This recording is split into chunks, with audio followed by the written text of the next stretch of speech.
हाँ जी। So today we are going to talking about the science magazine, जो कि बहुत अच्छी मैगजीन है। हमारी साइंस और डेवलपमेंट से जितनी भी टेक्नोलॉजी डेवलपमेंट से जितनी भी रिलेटेड ये जो मैगजीन है, ये सबसे बेस्ट मैगजीन है, जो कि आस पब्लिकेशंस के द्वारा और साइंस डॉट ऑर्गेनाइजेशन में हमें ये मैगजीन्स देखने को मिल सकती है। तो इससे रिलेटेड इसमें बहुत सारे एडिटोरियल एनालिसिस भी होते हैं और बहुत सारे जो साइंस की अचीवमेंट होती है इसमें बहुत अच्छे तरीके से यहाँ पर इलेबोरेट किया जाता है। तो जो सबसे सबसे पहली जो टॉपिक को एक्सप्लेन किया हुआ है, जिसका नाम है extremely large telescope is at risk.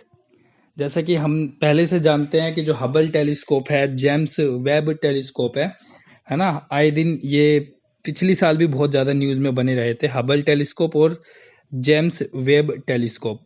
तो इस टेलीस्कोप के बारे में क्या है कि ये एक वन स्टेप फॉरवर्ड टेलीस्कोप है, जिनका साइज बहुत कम होता है और ये बहुत छोटे एरिया को कवर करते हुए काफ़ी दूर तक की और काफ़ी ज़्यादा टेक्नोलॉजिकल एडवांसमेंट इसमें देखने को मिलती है हबल टेलीस्कोप में और जेम्स वेब टेलीस्कोप में, जिसको कैरी करना आसान होता है हमारे रॉकेट्स में ले जाने में। जितने भी एयर शेप और एयरक्राफ्ट्स होती हैं उनमें जेम्स वेब टेलीस्कोप और जो हबल टेलीस्कोप है, हालांकि हमने देखने को भी मिला था कि जो हबल टेलीस्कोप है वो जेम्स वेब टेलीस्कोप का सक्सेसर माना जाता था। लेकिन इस आर्टिकल के जरिए जो ऑथर है वो ये एक्सप्लेन करना चाहता है कि जो एक्सट्रीमली लार्ज टेलीस्कोप थे हमारे वर्ल्ड में, वो रिस्क में जाते हुए दिखाई दिए जाते हैं। तो असलियत में एक्सट्रीमली लार्ज टेलीस्कोप होते क्या हैं, तो इसके पैरामीटर्स को हम डिस्कस करते हैं। जो एक्सट्रीमली लार्ज टेलीस्कोप होते हैं, जिसका डायमीटर जो होता है वो 25 से 39 मीटर तक माना जाता है। देखो यहाँ पर ये मेंशन किया हुआ है एक्सट्रीमली लार्ज टेलीस्कोप में कि जो उनका डायमीटर है, ये रहा, जो उसके मिरर का जो डायमीटर है वो होता है 25 से 30 39 जो मीटर उसका डायमीटर होता है। और एक्सट्रीमली लार्ज टेलीस्कोप की एक खासियत है कि 100 टाइम लाइट को गैदर करते हैं। जैसे जो हबल टेलीस्कोप है, ये कम लाइट को गैदर करते हैं क्योंकि बहुत छोटे छोटे हमारे जो वो होते हैं लेंसेज यहाँ पर होते हैं। लेकिन एक्सट्रीमली लार्ज टेलीस्कोप में बहुत बड़े बड़े लेंसेज यहाँ पर देखने को मिले करते थे, जिसकी वजह से इनके लेंस जो होते थे वो जेम्स वेब टेलीस्कोप और हबल टेलीस्कोप के 100 गुना लाइट को क्या करते थे, गैदर करने की पावर रखते। तो जिसकी वजह से जो एक्सट्रीमली लार्ज टेलीस्कोप थे वो 10 गुना अच्छी इमेज को 10 गुना, देखो यहाँ पर लिखा हुआ है, इसकी जो पिक्चर क्वालिटी होती थी 10 टाइम हुआ करती है और इसका जो लाइट गैदरिंग पावर होती है इसके अंदर वो 100 गुना होती है। हमारे जो टेक्नोलॉजिकल एडवांस्ड टेलीस्कोप है, जिनका नाम है हबल्स टेलीस्कोप और जेम्स वेब टेलीस्कोप। इसके आगे इन्होंने कुछ शब्दों को लिखा हुआ है, जैसे telescope search signature of life exoplanet reveal the new insights of the nature and the origin of the black holes. तो ये जो एक्सट्रीमली लार्ज टेलीस्कोप ही है जिनकी वजह से हमें पता चला है कि हमारे प्लेनेट के बाहर क्या क्या चीज असलियत में है, और हमें इन एक्सट्रीमली लार्ज टेलीस्कोप ने ही देखने का नजरिया दिया है। एक्सट्रीमली लार्ज टेलीस्कोप ही रेस्पॉन्सिबल है जिससे हमें पता चला है कि ब्लैक होल असलियत में है क्या। और investigation of the deep mystery of the dark matter and the dark energy, इन्हीं जो ओल्ड टेलीस्कोप है इन्हीं की मदद से हमने डीप मिस्ट्री जो है डार्क मैटर की और डार्क एनर्जी की, इन्हीं की हेल्प से हमें देखा गया है। तो अब हम बात करते हैं कि इन दोनों में कंपेयर किया जाए, तो असलियत में हम लोग तो कंपेयर ही करते आए हैं जेम्स वेब टेलीस्कोप और एक्सट्रीमली लार्ज टेलीस्कोप्स में, है ना, जेम्स हॉब और Hubble, James hob telescope JMT और हबल टेलीस्कोप। एक्चुअली जो ये जो टेक्नोलॉजिकली एडवांसमेंट होने के कारण इनका जो कॉस्ट होता है वो काफी कम होता है than compare to the extremely large telescope. ये कम जगह को कैप्चर करते हैं। जेम्स और जो हॉब्स टेलीस्कोप हबल टेलीस्कोप है ये कम जगह को कैप्चर करते हैं, वेयर एज जो एक्सट्रीमली लार्ज टेलीस्कोप होते हैं इनको बहुत ज्यादा जगह की जरूरत होती है। अब हम कॉस्ट की हमने बात करी, एक्सट्रीमली लार्ज टेलीस्कोप ज्यादा कॉस्टली होते हैं और ये कम कॉस्टली होते हैं, चीपर होते हैं। एक्सट्रीमली लार्ज टेलीस्कोप को हैंडल करने का जो तरीका होता है वो काफी ज्यादा कॉम्प्लिकेटेड हुआ करता था, क्योंकि इसको बहुत ही मैकेनिकल तरीके से बनाया जाता था और इनका जो साइज हुआ करता है वो काफी ज्यादा बड़ा हुआ करता था than compare to the James telescope और हबल टेलीस्कोप के उसमें। तो पूरे आर्टिकल में इन्होंने इसी तरीके की बातें की हुई है और दो चार इन्होंने ऑर्गेनाइजेशन के नाम लिखे हैं, इसके अलावा इसमें कुछ इंपॉर्टेंट देखने को नहीं मिलता है। बस इन्होंने अपने कंफर्ट जोन की बात करी है कि कौन सा यूज करने में ज्यादा कंफर्टेबल है। तो जो टेक्नोलॉजिकली एडवांसमेंट है जिसमें उसको यूज करना ज्यादा इजी है, उसको कैरी करना ज्यादा इजी है, तो इन्होंने इस तरीके की बातें इसमें एक्सप्लेन की हुई है। हाल ही में एक हिरकात टेलीस्कोप लॉन्च हुआ है जो कि साउथ अफ्रीका में लॉन्च किया गया था। बस इसमें इतनी चीजें लिखी हुई है। आगे हम बात करते हैं, ये जो न्यूज है ये बहुत इंपॉर्टेंट न्यूज है आज के समय की। और हमने ये देखा है कि जो यूके है वो क्रिस्पर जो थेरेपी है जो कि सिकल एनीमिया का है उसको उन्होंने अप्रूवल दे दिया है कि इन्होंने यूनाइटेड किंगडम ने क्रिस्पर जो थेरेपी थी जो कि सिकल सेल एनीमिया को ट्रीट करने की एक प्रोसेस रहती है, उसको यूके गवर्नमेंट ने अप्रूव कर दिया है। असलियत में जो क्रिस्प थेरेपी है, ये जो क्रिस्प थेरेपी है ये एक तरीके की जीन एडिटिंग जो टूल की तरह इसको इस्तेमाल किया जाता है और इसको इन्वेस्ट कर लिया गया था 2012 में। एक्चुअली ये यहाँ पर लिखा है, हाँ। और ये इसके लिए इन्होंने एक नोबेल प्राइज भी जीता था इस क्रिस्पर थेरेपी को सर्च करने के बाद। तो यहाँ पर देखा जा सकता है जो इसके ट्रीटमेंट के लिए बहुत ज़्यादा अमाउंट का खर्चा होता है और इसमें जो पीपल की हेल्प की जाती है जो कि बीटा थैलेसीमिया से सफ़र कर रहे होते हैं और वो सिकल सेल एनीमिया से भी सफ़र कर रहे होते हैं। एक्चुअली में जो बीटा थैलेसीमिया होता है और सिकल सेल अनीमिया होता है, ये एक डिजीज होती है जिसमें जो डीएनए की जो क्या बोलते हैं वो होती है सीक्वेंसिंग, उस सीक्वेंस में किसी प्रकार की प्रॉब्लम हो जाने के कारण हमें ये देखने को मिलता है कि उनकी बॉडी में जो ऑक्सीजन कैरिंग कैपेसिटी होती है वो कम हो जाती है। तो हम डायरेक्टली ये कह सकते हैं कि जो बीटा थैलेसीमिया है और जो सिकल सेल एनीमिया है ये इस तरीके की डिसऑर्डर है जिसको हम बोल सकते हैं इनहेरिटेंट ब्लड डिसऑर्डर होते हैं, जिसमें ये अफेक्ट करते हैं ऑक्सीजन कैरी जो कैरियर्स होते हैं उनको ये लोग अफेक्ट कर देते हैं, जिसमें जो प्रोटीन्स होती हैं और जो हीमोग्लोबिन्स होती हैं उसको बहुत इफेक्टिवली तरीके से अफेक्ट कर देते हैं, जिसकी वजह से जो पेशेंट होता है वो ऑक्सीजन को अपनी बॉडी के हर पार्ट में ट्रांसफर करने के लिए डिसेबल हो जाता है। ये एक मैंने बताया था कि एक इनहेरिटेंट ब्लड डिसऑर्डर होता है जिसको ठीक करने की प्रोसेस को हम बोलते हैं क्रिस्पर थेरेपी। असलियत में जो बीटा थैलेसीमिया होता है ये एक ऐसे तरीके की डिजीजेज होती है जिसमें जो ऑक्सीजन जो है हमारी बॉडी वो कैरी नहीं कर पाता और इसके हमें साइड इफेक्ट देखने को मिलता है बीटा थैलेसीमिया के कि लोगों को शॉर्टनिंग ऑफ ब्रीथ देखने को मिलती है और उनकी जो बॉडी होती है वो वीक हद से ज़्यादा वीक हो जाती है क्योंकि ऑक्सीजन जो सेल्स है वो हर ब्लड सेल्स में ट्रांसफर नहीं हो पाता। तो जिसकी वजह से हम उनकी बॉडी में स्वेलिंग, उनकी बॉडीज में एक तरीके के जो हम कहते हैं ना क्या anaemia, anaemia I am sorry actually मैं वो जो वर्ड है वो भूल रहा हूँ, उसका नाम क्या होता था, ओबिसिटी, ओबिसिटी जैसी चीजें हमें देखने को मिलती है। आगे इन्होंने बोला it release the removing of the blood cell from the patient by using CRISPR technology to turn the gene from the foetal from the haemoglobin and refusing the cell.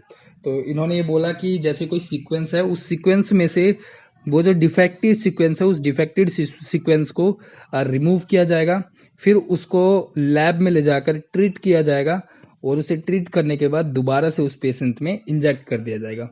इस प्रोसेस को दोबारा बोलते हैं एक्चुअली जो patient है उस patient की body से इस क्रिस्पर टेक्नोलॉजी के जरिए जो उसके बोन मैरो से उस डीएनए सीक्वेंस को निकाला जाएगा और उस डीएनए सीक्वेंस को निकालने के बाद है ना, उस डीएनए सीक्वेंस को रिमूव करने के बाद उसे क्या बोलते हैं ट्रीट किया जाएगा, उसकी सीक्वेंसिंग में चेंज किया जाएगा, उसकी सीक्वेंसिंग में चेंज किया जाएगा जिसके बाद जो उसकी पूरी सीक्वेंस चेंज होने के बाद उस पेशेंट में दोबारा से उसको इंजेक्ट कर दिया जाएगा।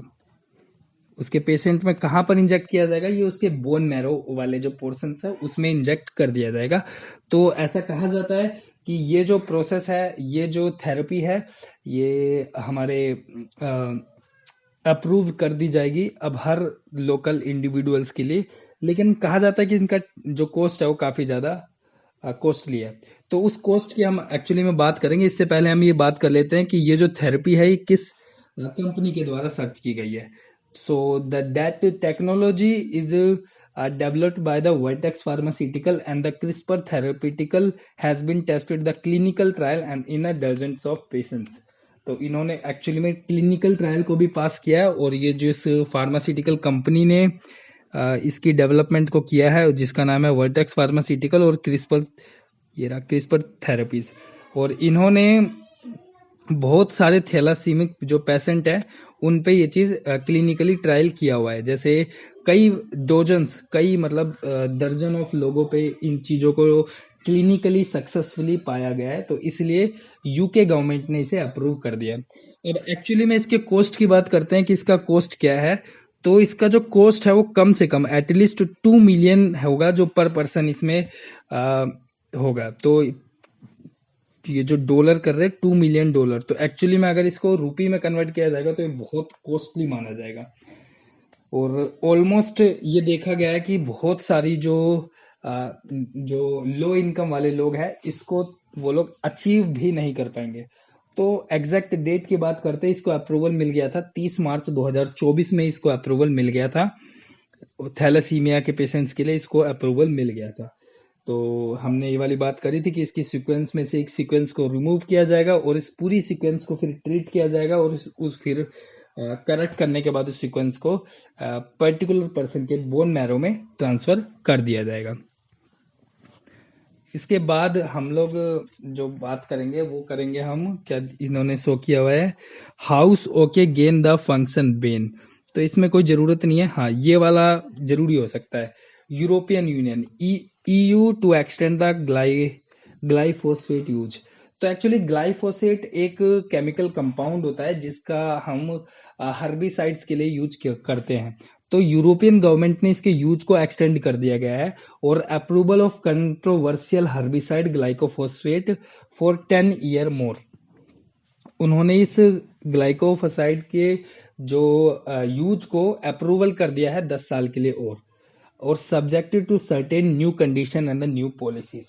और इन्होंने नई कंडीशन रखी है इसके यूज को लेकर और नई पॉलिसी बनाई है। किसके यूज को लेकर? ग्लाइकोफोसेट के यूज को लेकर। तो ग्लाइकोफोसेट से रिलेटेड क्या क्या इशू हमें देखने को मिलते हैं, इससे हमें इन्वायरमेंटल रिस्क देखने को मिलता है, ह्यूमन हेल्थ कंसर्न देखने को मिलता है, और कैंसर जैसी कई चीजें इस ग्लाइकोफोसेट से देखने को मिलती है। एक्चुअली जो ग्लाइकोफोसेट है आई थिंक इसे उसके लिए यूज किया जाता है।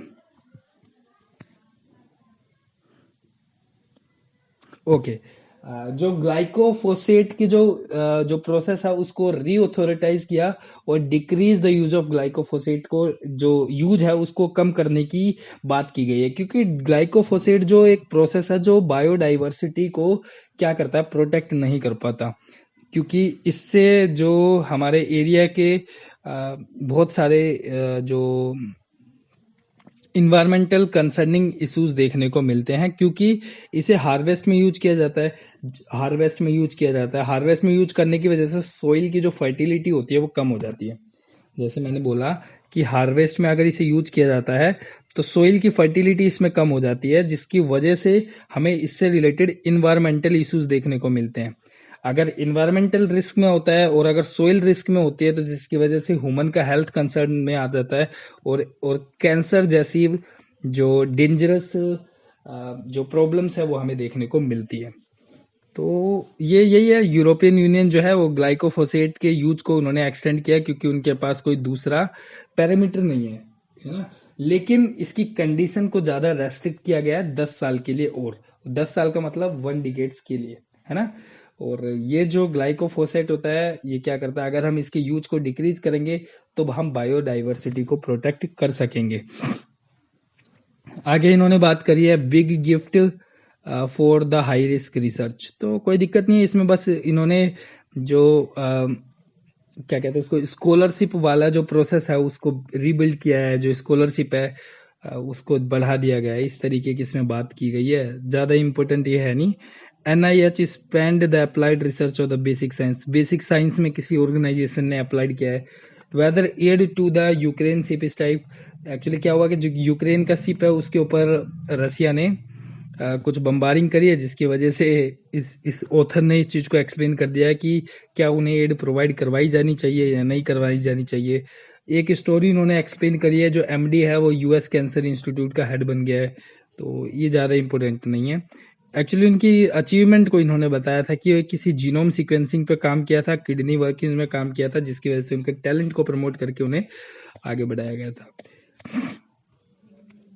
इसमें भी कुछ ज़्यादा इम्पोर्टेंट देखने को, हाँ एक चीज़ है, इन्होंने nocturnal habit help the animal for the survival crisis.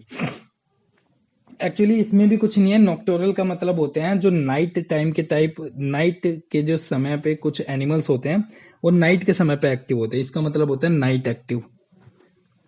जो नाइट के समय पे एक्टिव होते हैं वो वाले एनिमल्स। और कुछ स्पेशली इन्होंने फिश की बात की हुई है यहाँ पर, अगर हाँ इन्होंने यहाँ पर फिश की बात की थी एक्चुअली में। तो जो नॉक्टोरल्स हैबिटेट्स हैं, उन नॉक्टोरल्स हैबिटेट की इन्होंने बोला कि जो लोग नाइट टाइम में एक्टिव होते हैं वो उनके सर्वाइवल में हेल्प कर देते हैं, क्योंकि मैक्सिमम जो प्रीडेटर्स होते हैं हमने देखने को मिला है, मैक्सिमम प्रीडेटर व्हेल या फिर डॉल्फिन्स, ये डे टाइम पे एक्टिव होने वाले, डे टाइम पे होने वाले क्या बोलते हैं, एक प्रीडेटर्स होते हैं। लेकिन कुछ स्पीसीज ऐसे होते हैं जो नाइट के समय पे एक्टिव होते हैं, और यही इनके सर्वाइवल का सबसे बड़ा रीजन माना जाता है, क्योंकि ये लोग एक नाइट हंटर की तरह काउंट करते हैं। जैसे इन्होंने एक फिश को यहाँ पर एक्सप्लेन किया है, एक मॉडर्न सर्जेंट है, और ये एक एंसेस्टर है किसका, हंट प्रीडेटर, जो कि रात के समय पे एग्जिस्टेंस में पाया जाता है। और यही है कि ये इतना एबल ना होने के कारण भी ये नाइट टाइम पे एक्टिव रहता है, जिसकी वजह से ये अपने आप को सरवाइव कर पाता है। इसके बाद आर्टिफिशियल इंटेलिजेंस की बात करिए कि जो साइंटिस्ट है क्या वो उस चीज से सफर कर रहे हैं, जो पेपर के फ्लड या बाढ़ देखने को मिलती है, इस चीजों को इन्होंने एक्सप्लेन किया है। एक्चुअली कहीं कहीं पर हमने देखा है कि कुछ जो रिसर्च पेपर्स को लोग पब्लिश करते हैं, उनको वो लोग AI टूल्स के जरिए उन स्टेटमेंट्स को चेंज कर देते हैं, जिसकी वजह से जो पेपर्स होता है उनको पब्लिश करना आसान हो जाता है। जैसे डुप्ली चेकर एक सॉफ्टवेयर है, मैं आपको बताता हूँ। एक डुप्ली चेकर एक सॉफ्टवेयर है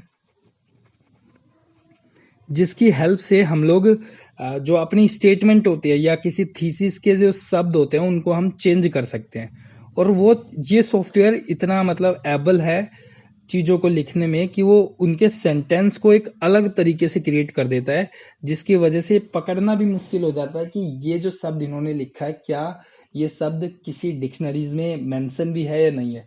तो जिसकी वजह से उनके पेपर में जो प्लेगरिज्म होता है वो कम आ जाता है ना। मैक्सिमम जो साइंटिस्ट के जो प्लेगरिज्म देखने को कम मिलता है, जिसकी वजह से उनके पेपर बहुत सारे मार्केट में उनके पेपर्स की फ्लड देखने को मिलता है। जैसे फ्लड का मतलब है कि इतने सारे पेपर पब्लिश हो जाते हैं इतने कम समय में, क्योंकि जो आर्टिफिशियल इंटेलिजेंस है वो उनकी बहुत ज़्यादा मदद करती है, और मार्केट में हमें इन तरीके के पेपर की बाढ़ देखने को मिलती है। इन्होंने बोला ना पेपर फ्लड, तो पेपर फ्लड का इनका मतलब इसी चीज को लेकर है कि जो इनकी रिसर्च है उन रिसर्च का एक बाढ़ पैदा हो जाता है आर्टिफिशियल इंटेलिजेंसीज की वजह से। तो इन्होंने जनरली आर्टिफिशियल इंटेलिजेंसीज जो साइंटिस्ट की हेल्प करते हैं, पेपर की बाढ़ पब्लिश कर देते हैं। पेपर जो है वो बहुत बड़ी मात्रा में पब्लिश कर देते हैं मार्केटिंग के अंदर, और उसको साइंटिफिकली डिटरमाइन नहीं कर पाता कोई भी ह्यूमन कि ये सच में किसी ने रिसर्च करी है या आर्टिफिशियली किसी सॉफ्टवेयर के जरिए इसको इस स्टेटमेंट को जनरेट किया गया। जैसे मैंने कुछ सॉफ्टवेयर के नाम बताए जो प्लेगरिज्म को चेक करता है, जिसका नाम है डुप्ली चेकर, जो आपके लिखे हुए शब्दों की मीनिंग्स को कुछ अमाउंट तक चेंज करेगा और उसकी भाषा को बदल देगा, जिसकी वजह से रहेगा वो उसी इंग्लिश लैंग्वेज में, लेकिन उसको लिखने का तरीका वो चेंज कर देगा, जिससे लोगों को ये लगेगा कि इन्होंने कुछ नई चीज लिखी है। तो इससे रिसर्च करना आसान हो जाता है। तो इन्होंने जनरली इस बात को रिप्रेजेंट किया, जो आर्टिफिशियल इंटेलिजेंस है वो गूगल स्कॉलर के लिए आज एक नया तरीका बन गया है, जहां पर लोग आर्टिफिशियल इंटेलिजेंसी का प्रयोग करके अपनी रिसर्च को पब्लिश कर देते हैं। तो साइंटिस्ट पे एक तरीके का इल्जाम लगाया जा रहा है इस आर्टिफिशियल इंटेलिजेंसी का हेल्प लेने के लिए। ओके, अब जो इन्होंने एक्सप्लेन किया हुआ इस टॉपिक को, जिसका नाम है fern protein, who so the promise against the control the paste. Pest control की जब हमारे अंदर बात आती है तो ये हमें सबसे पहले एक चीज पता चलती है जिसका नाम होता है बैसिलस थ्रूजेनेसिस। तो सबसे पहले बैसिलस थ्रूजेनेसिस को स्टार्ट करने से पहले हम कुछ चीजों को पढ़ते हैं, जैसे the new protein describe the last month in the proceeding of national academic of science, जो कि PNAS जिसने ऐड किया है, to growing the arsenal and the could one day provide a fresh arsenal that could one day provide a fresh alternative of the chemical insecticides and protein potential and the pesticide action। हमें ये देखने को मिलता है कि जो 1930 में paste को कंट्रोल करने के लिए, प्रोटीन की जो एबिलिटी को बढ़ाने के लिए और पेस्ट को कंट्रोल करने के लिए कुछ केमिकल इंसेक्टिसाइड्स को हमने इंट्रोड्यूस किया था अपने सोइल्स में, अपनी क्रॉप्स में और अपने फ्रूट्स में, अपनी वेजिटेबल्स में, जिसकी वजह से उसके अंदर पेस्ट रजिस्टिंग पावर आ जाती है। और पेस्ट रजिस्टिंग पावर आने के कारण उसके अंदर जो डिजीजेस बोर्न होने की जो कैपेबिलिटी होती है वो कम हो जाती है। तो हमने देखा कि 1930 में बैसिलस थुरिनजेनेसिस नाम का एक प्रोटीन है जिसको आइसोलेट किया गया था सोइल बैक्टीरियम से, जो कि हेल्प करता था पेस्ट को कंट्रोल करने के लिए। ये चीज इन्होंने 1930 की बातें, जैसे यहाँ पर इन्होंने ये बात करी है जो मैंने पहले बताया ना, PNAS का मतलब होता है proceeding of national academic of science. इसके बारे में आप रीड कर सकते हैं, काफी लंबा आर्टिकल है, मैंने रीड किया हुआ, इसलिए मैं आपको बस मेन चीजें बता दे रहा हूँ। और जो farmer around the world planted more than 1 million hectares of these transgenic plant in 2019। तो इसका प्रोडक्शन इतना ज्यादा हाई हुआ है कि देखो, ये 1930s के बारे में बताया, जहां पर जो आइसोलेट किया गया था बैसिलस थुरिनजेनेसिस को, ये यहाँ पर इन्होंने मेंशन किया है, आइसोलेट किया था बैसिलस थुरिनजेनेसिस को। और आगे इन्होंने बात करी है कि 2019 में जो प्रोडक्शन हुआ था वो 100 मिलियन हेक्टेयर का हुआ था ट्रांसजेनिक्स प्लांट्स का। लेकिन इससे रिलेटेड यहाँ पर कुछ प्रॉब्लम्स बताई इन्होंने कि जो ट्रांसजेनिक्स कॉर्न है, भुट्टा, और जो कॉटन है, उसके कुछ ग्रोइंग में कमी दिखाई देने को मिली है। 50 बिलियन जो है वो लॉस्ट हुए इस क्रॉप के अंदर, और 2 डिकेड्स के अंदर हमें 50 बिलियन का लॉस देखने को मिला है, $50 बिलियन का लॉस देखने को मिला है। तो कुछ प्रॉब्लम्स भी हमें देखने को मिले हैं बैसिलस थुरिनजेनेसिस और ट्रांसजेनिक क्रॉप्स को लेकर। तो असलियत में आगे हम बात करते हैं कि जो बैसिलस थुरिनजेनेसिस है वो एक्चुअल में है क्या। BT bacillus thuringiensis is a positive gram spores forming bacteria which is mainly found in the soil. As a state above it produce the protein that are toxic to the insect, and organic farming are used to these bacteria in the solution and spray on the plant to protect from the pest। सो वही वाली बात करी इन्होंने कि ये gram positive spores forming bacteria होता है जिसको सोइल से एक्सट्रैक्ट किया गया है, जिसे हमें पाया है, हमने सोइल से इसको पाया है। और इसके अंदर एक ऐसी एबिलिटी होती है कि वो प्लांट के अंदर जाकर उसके अंदर बैक्टीरियाज को और पेस्ट को कंट्रोल करने की एबिलिटी होती है, जिसको हम दूसरे तरीके से भी प्लांट में इंट्रोड्यूस करते हैं। स्प्रे के जरिए भी हम प्लांट के अंदर इस चीज को इंट्रोड्यूस कर सकते हैं। 1930 में इसे सर्च किया गया था और इसकी जो प्रैक्टिस है हमने 1996 से स्टार्ट कर दी थी। और this facilitate the cry protein in plant cell and that kill the plant pest. तो जो बैक्टीरिया जो इन्होंने जो टाइप बताए इन्होंने बैसिलस थुरिनजेनेसिस क्रॉप्स के, ये 2 टाइप्स के होते हैं। पहला BT कॉटन और BT ब्रिंजल्स। इन 2 स्टार्टिंग में इन्हें इन 2 ही क्रॉप्स के लिए इस्तेमाल किया गया था, कॉटन, जो BT कॉटन और BT ब्रिंजल्स। अब हम बात करते हैं जो BT क्रॉप्स हैं उनके कुछ एडवांटेजेस देखने को भी मिलते हैं और कुछ डिसएडवांटेजेस भी देखने को मिलते हैं। एडवांटेजेस के बारे में हमें पता है कि जो बैसिलस थुरिनजेनेसिस होते हैं वो इम्प्रूव करते हैं क्रॉप की यील्ड को और फार्मर की इनकम को कई गुना बढ़ा देते हैं, क्योंकि इससे जो प्रोडक्शन होता है वो बढ़ जाता है। दूसरे पॉइंट की अगर बात करें, जो सोइल के अंदर जो पोल्यूशन कंट्रोल करने की जो क्षमता होती है उसको कम कर देती है। जैसे बहुत सारे पेस्ट बढ़ जाते हैं, जिससे पेस्ट बढ़ने के कारण कंटिन्यूसली क्रॉपिंग होने के कारण उस जमीन में बैक्टीरिया की जो एबिलिटी ग्रो करने की एबिलिटी होती है वो बढ़ जाती है। तो एक एडवांटेज इसका ये है। तो ये इस ग्रो करने की जो पेस्ट को ग्रो करने की जो क्षमता होती है सोइल के अंदर उसको कंट्रोल करके रखता है बैसिलस थ्रुनजेनेसिस जो क्रॉप होती हैं। थर्ड पॉइंट हम बात करें तो ये डिजीज फ्री क्रॉप होती है, इनके अंदर किसी भी प्रकार का कोई डिजीज नहीं पाया जाता। अगली बात करें तो इसके डिसएडवांटेजेस की, तो सबसे पहला डिसएडवांटेजेस ये होता है कि बीटी क्रॉप्स को उगाने के लिए हमें बहुत सारे पैसों की जरूरत होती है और इसको नेचुरली ग्रोथ से अगर कंपेयर किया जाए तो ये बहुत कॉस्टली माना जाता है।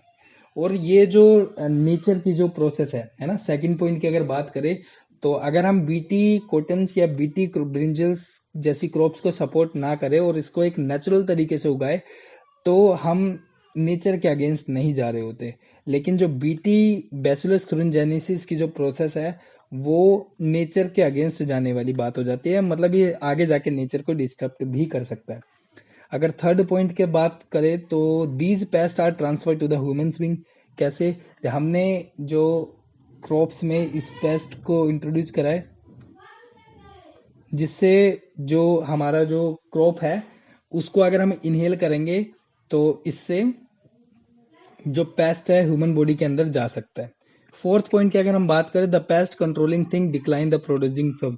समटाइम हम लोग कुछ पेस्ट कंट्रोलिंग थिंग्स को प्लांट्स में डालते हैं जिसकी वजह से जो पेस्ट कम होने के कारण वो एक नेगेटिव और रिवर्स इफेक्ट करता है क्रॉप्स के ऊपर और जिसकी वजह से इसका प्रोडक्शन कम होता है। हाल ही में हमने यही तो बात करी थी जो लास्ट पैराग्राफ में जो ट्रांसजेनिक क्रॉप्स है यहाँ पर बात करी कि 2 डिकेड्स में यहाँ पर जो इसका प्रोडक्शन है 50 बिलियन से भी कम हुआ है। यहाँ पर मैं एक्सप्लेन करता हूँ, ये रहा। इन्होंने यहाँ से ये जो ब्लू कलर में मैंने एक्सप्लेन किया है कि जो पिछले डिकेड्स में, पिछले 2 डिकेड्स में मतलब पिछले 20 सालों में हमें जो ट्रांसजेनिक क्रॉप्स है उनका प्रोडक्शन कम देखने को मिला है 50 बिलियन, क्योंकि इनसे रिलेटेड जो ऑर्गेनोफॉस्फेट हमने जो इंसेक्टिसाइड्स यूज करे थे जिसकी वजह से जो सोइल की फर्टिलिटी है वो इफेक्ट हो गई और नेचुरल प्रोसेस इफेक्ट हो गई और जिसके हमें बेनिफिट्स मिलने चाहिए थे एक्चुअली उन्होंने उस बेनिफिट्स को रिवर्स तरीके से एक्शन में दिखाया। तो ये इस चीज का जीता जागता एग्जाम्पल है कि नेचर से बड़ा कोई नहीं है। नोवल कोरोना वायरस की बात की है कि जो नोवल कोरोना वायरस है वो एक कैट की डेथ के लिए रेस्पॉन्सिबल है, तो इसमें ज़्यादा इंपॉर्टेंट नहीं है। एक स्ट्रेन की बात करी इन्होंने और ये एक डाउट करने वाली बात की है कि एंट्री इन्फ्लामेटरी क्लेम की बात की गई है कि जो डाउट क्रिएट होता है कि जो हम एंट्री इन्फ्लामेटरी बात करते हैं क्या वो एक्चुअली में एंटी इन्फ्लामेटरी असलियत में है भी कि नहीं है। तो इन इन्फ्लेमेटरी रेस्पॉन्स के बारे में बात करते हैं। इन्फ्लेमेटरी रेस्पॉन्स एक इस तरीके के रेस्पॉन्स होते हैं जो हमारी बॉडी के जो इंजरीज होते हैं उनको प्रोटेक्ट करने का काम करता है। और इसमें जैसे वो रेस्पॉन्स किसके अगेंस्ट दिखा सकता है, वो टॉक्सिक मटेरियल के अगेंस्ट हमारी बॉडी जो रेस्पॉन्स दिखाती है वो हमारे इम्यूनिटी सिस्टम को दर्शाती है कि किसका कितना अच्छा इम्यून सिस्टम है, उसके अंदर इन्फ्लेमेटरी रेस्पॉन्स जो होंगे वो ज्यादा होंगे और जिसकी वजह से उसके अंदर हीलिंग एबिलिटी ज्यादा होगी, है ना। तो हम पहले पॉइंट की बात करते हैं जो इन्फ्लेमेटरी रेस्पॉन्स दिखाने के जो पैरामीटर्स है वो है टॉक्सिन्स, दूसरा बैक्टीरिया के अगेंस्ट, वायरसेस के अगेंस्ट और एलर्जीज के अगेंस्ट, स्ट्रेस के अगेंस्ट और कुछ फूड जो हमारी बॉडीज के लिए इन्फ्लेमेटरी रेस्पॉन्स जनरेट कर देते हैं तो उनके अगेंस्ट इन्फ्लेमेटरी एक्शंस को दिखाने का जो काम करते हैं उनको हम फूड वाले प्रोसेस में रखते हैं। तो इन्फ्लेमेटरी एक एक्शन होता है जो इस फ्लेमेटरी एक्शंस के अगेंस्ट काम करता है। इसी की चीजों के बारे में बताइए, क्या असलियत में जो इन्फ्लेमेटरी एक्शंस है वो वर्क भी कर रहे हैं या नहीं कर रहे हैं, इस तरीके की यूनिवर्सिटीज में इन्होंने बात करी थी। Okay, thank you.